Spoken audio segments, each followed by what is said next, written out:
Uma observação marginal, quer dizer, meio semi-biográfica, é que Frege estava interessado, né, em construir uma linguagem simbólica da lógica, né?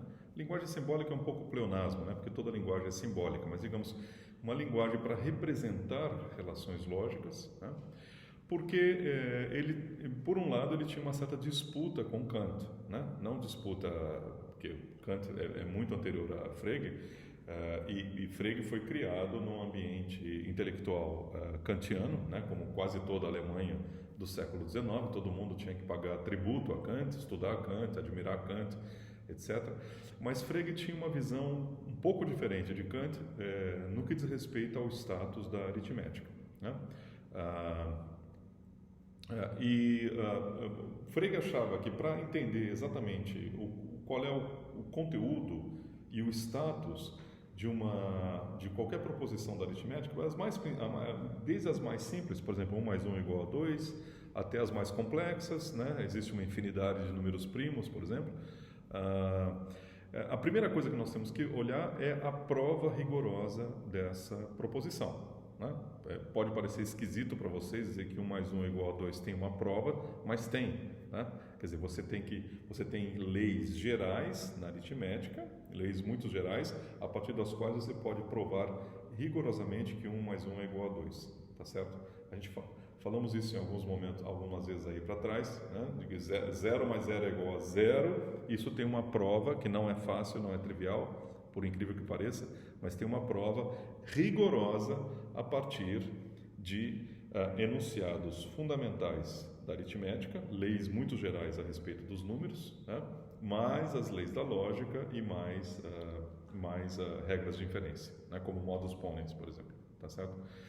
Então Frege dizia, olha, primeiro nós temos que ver qual é a prova, porque a prova é que nos mostra com todo o rigor, com toda a clareza, qual é a justificativa para um certo juízo, tá? E se nessa prova apenas aparecer, a prova lançar mão apenas de leis básicas da lógica e de regras de inferência da lógica também, demos exemplo do modus ponens, tá certo? Então, significa que a justificativa daquele juízo é uma justificativa lógica, portanto, o juízo é um juízo analítico, né? E se em algum momento entrar algum elemento que não seja pura lógica, tá certo? Por exemplo, na época de Frege, vários filósofos da aritmética que estavam ocupados com a justificativa da aritmética, né? Por exemplo, alguns colegas muito notáveis de Frege, como David Hilbert, que é um grande matemático do século XIX, um grande matemático, um grande filósofo da matemática também. Hilbert achava que na prova das leis da aritmética, em algum momento tem que entrar o que eles chamavam de um elemento intuitivo, quer dizer, em algum momento você tem que ver um desenho, você tem que ver alguma coisa que realize o número, tá? Que senão você não tem uma prova das leis básicas da aritmética. Então, que 1 mais 1 é igual a 2, isso em algum momento tem que recorrer a um elemento intuitivo de acordo com grandes matemáticos como Hilbert, né? E Hilbert vinha de uma influência kantiana, tá certo? E Frege dizia, não, então vamos fazer o seguinte, vamos representar com absoluto rigor a prova de um enunciado como 1 mais 1 é igual a 2, e ali vai ser então a decisão da disputa. Se nessa prova absolutamente rigorosa aparecerem apenas leis lógicas, é um juízo analítico. Agora, se nessa prova aparecer alguma coisa que não é lógica, por exemplo, algum elemento intuitivo, então eu concordo que não é analítico e sim sintético, tá? Então foi aí que Frege se preocupou em colocar as coisas numa linguagem simbólica e checar a prova rigorosa. Então, ser analítico, ser sintético para Frege não tem propriamente a ver, né, com o conteúdo do juízo, não é uma característica do conteúdo do juízo, como era para Kant, né? Mas sim é uma característica da prova ou da justificativa para aquele juízo, né? Se você entendeu isso, espero que tenha entendido, você deve ter notado que essa caracterização de analítico versus sintético está lançando mão do quê? Da noção de lei fundamental da lógica, né? Então, significa que só dá para entender o que é um juízo analítico se nós entendermos, em primeiro lugar, o que é uma lei fundamental da lógica. Tem que haver algum critério para distinguir se uma coisa é ou não é uma lei fundamental da lógica. Tem coisas que claramente são leis fundamentais da lógica. Por exemplo, que toda proposição implique a si mesma. P implica P. Para qualquer P, P implica P. Que uma proposição qualquer implica a si mesma. Outras coisas que são as chamadas tautologias também parece que têm que ser reconhecidas como leis fundamentais da lógica. Tá certo? Mas tem coisas que claramente não são leis fundamentais da lógica. Portanto, por exemplo, que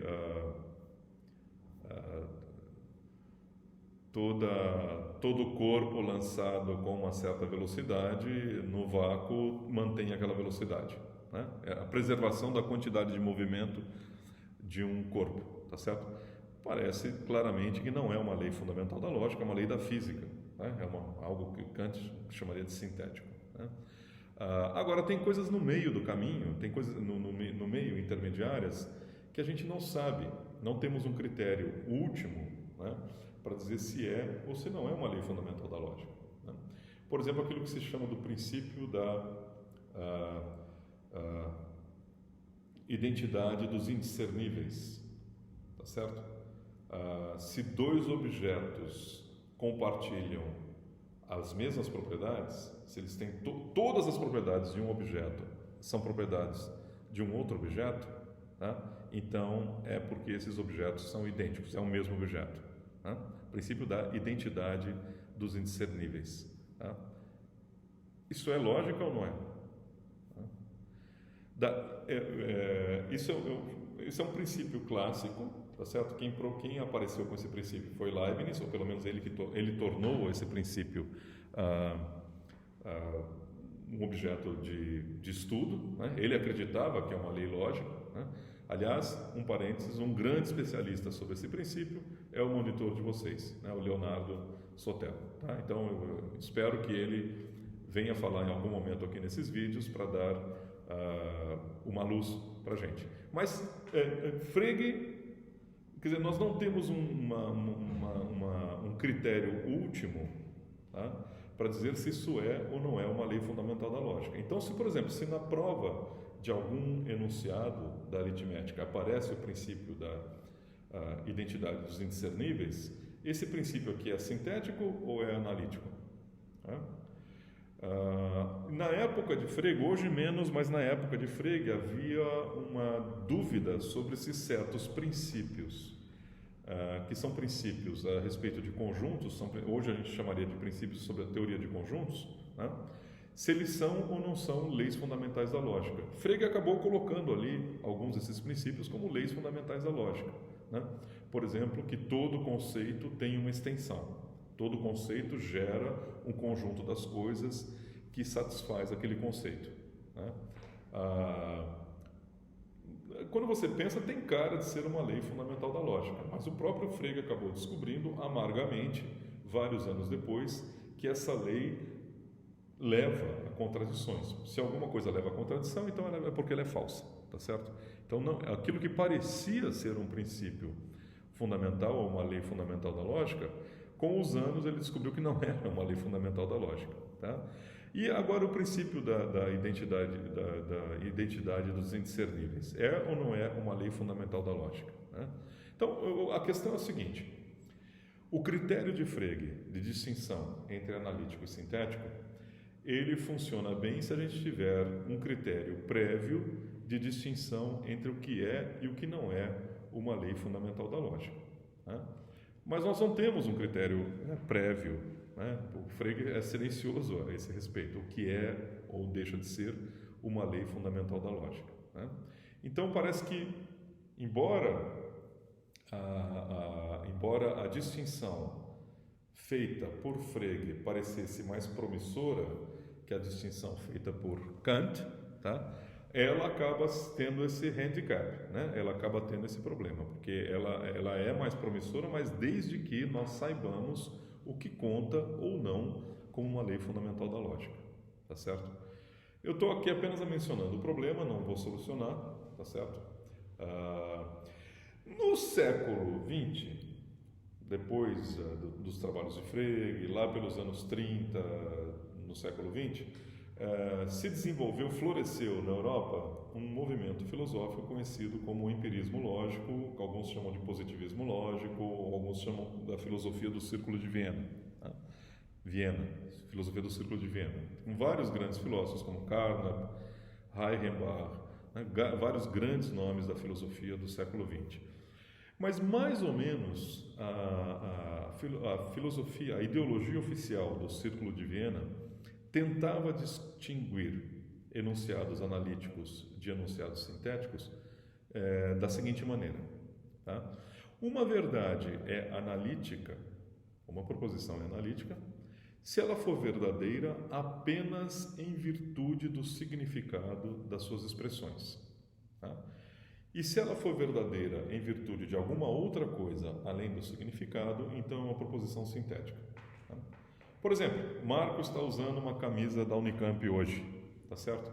O significado de Marco, o significado de camisa e de Unicamp e de hoje, tá? Apenas o significado dessas palavras envolvidas na minha sentença, apenas se você prestar atenção apenas no significado, o significado não torna verdadeiro isso que eu acabei de dizer. Tá? Para que isso seja verdadeiro é necessário algo mais. O quê? Um fato no mundo. O fato de que eu decidi colocar a camisa da Unicamp hoje, não tirei antes de vir para cá e assim por diante. Né? Agora,